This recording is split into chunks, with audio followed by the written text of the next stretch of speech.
Hello friends, this is Rajiv Sharma. Today's topic of a very brief discussion is the situation in India as far as the lockdown is concerned, and with a special reference to, with a special focus on the issue of migrant laborers. Well, the celebrated American poet W.B. Yeats had famously said, "Center cannot hold, things fall apart." Well, this is the crux of the situation in India today. We are on the 37th, this is the 37th day of the 40-day lockdown. 3 days more and the 40-day period expires. And we hope that this time lockdown is lifted lock, stock and barrel. Why? The center, first of all, came up with a harebrained idea of a lockdown. It's a washed up lockdown. It's very evident. First, they blamed Tablighi Jamaat event.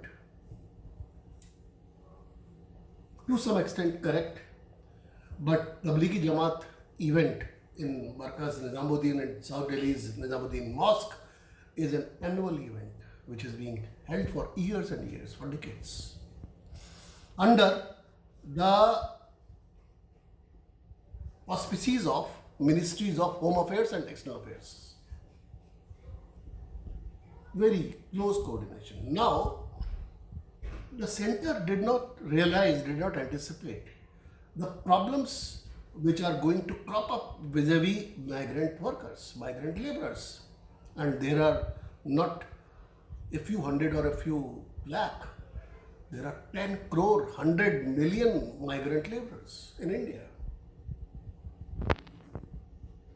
And most of them, or rather almost all, are working way away, thousands of kilometers away from their native places. Now, this is the crux of the problem today. Ministry of Home Affairs came up with its guidelines, fresh guidelines with regard to the migrant laborers. That too after a nudge from the Supreme Court. And it said that they will be transported, not just migrant laborers, but also students, pilgrims, and tourists who are stranded away from home. Now, the question arises. Ministry of Home Affairs said they will be transported by buses, by road. Why by road? How is it possible?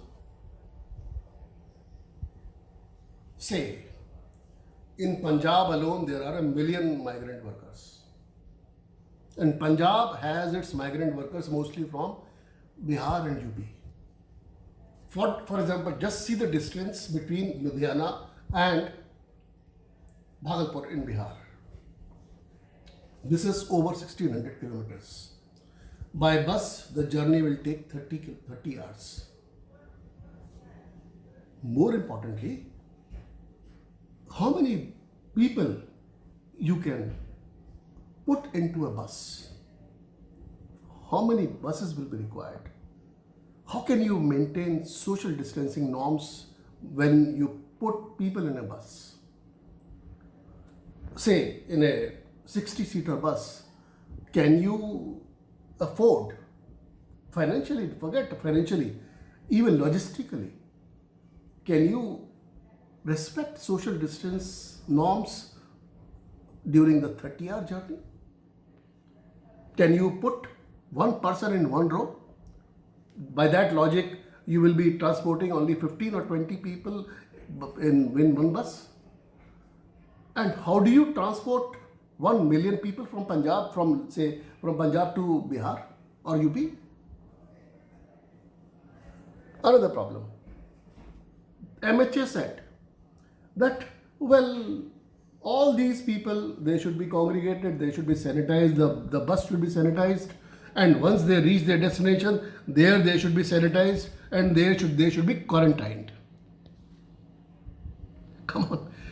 I mean, we had heard of Muhammad bin Tughlaq, who's famous for his for creating a currency of leather. But this is also Tughlaqi Farman. How is it possible? And then take the example of Tamil Nadu. Tamil Nadu has told the Supreme Court that we have 4 lakh workers, migrant workers, mostly from Bihar and West Bengal. And how much is this distance? Is this distance commutable by buses?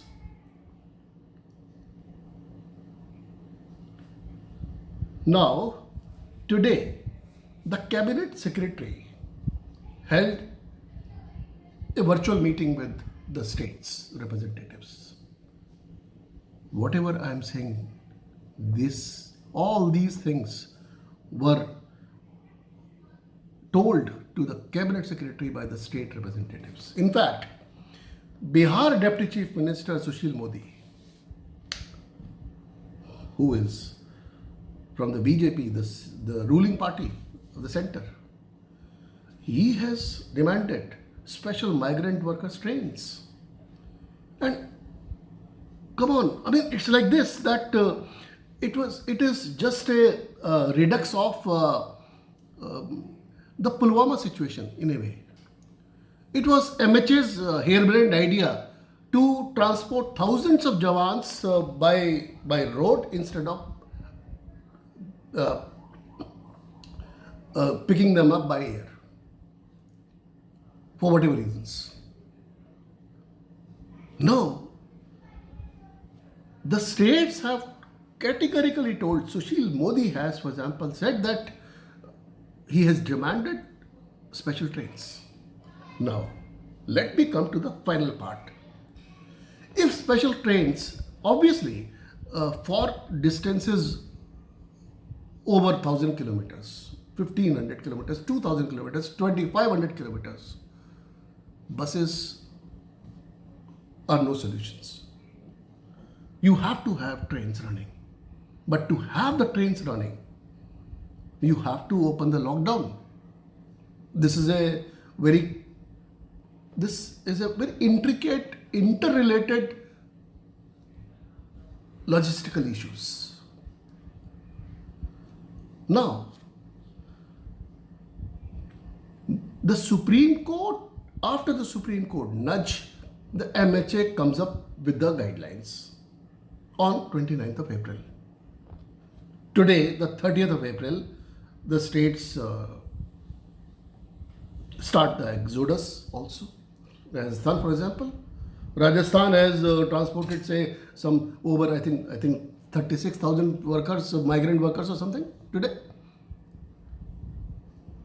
But that's a drop in the ocean, considering the total size of the migrant workers population that I said 10 crore.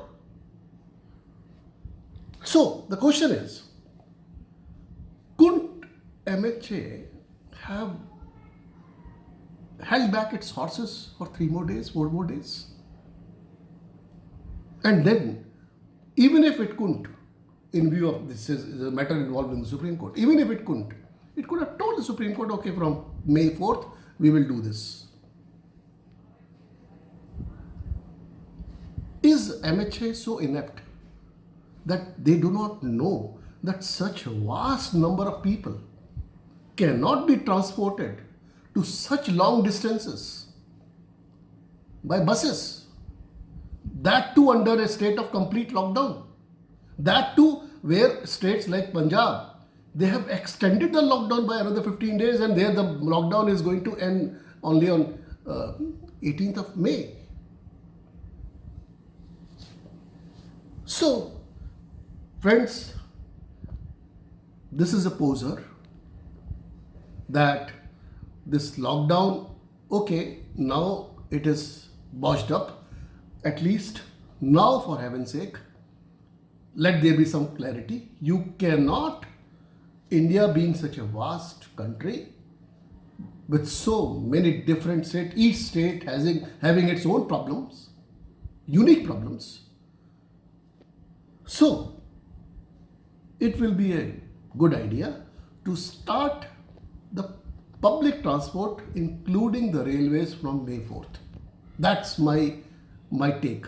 And as I said yesterday, Spain and France, each one of them who has had over 23,000 deaths, coronavirus deaths, and they also have declared reopening all forms of transport from May 11 already.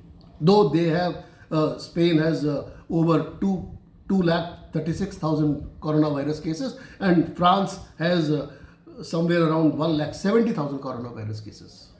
Why can't we learn from abroad? And lastly, when a small country like Singapore, when it orders lockdown, it gives a 4 days notice. It gives a 4 days notice, not like India, which gives quarter to 4 hours notice. Well, with these words, friends, here I close this video. I will be looking forward to your comments. Thank you.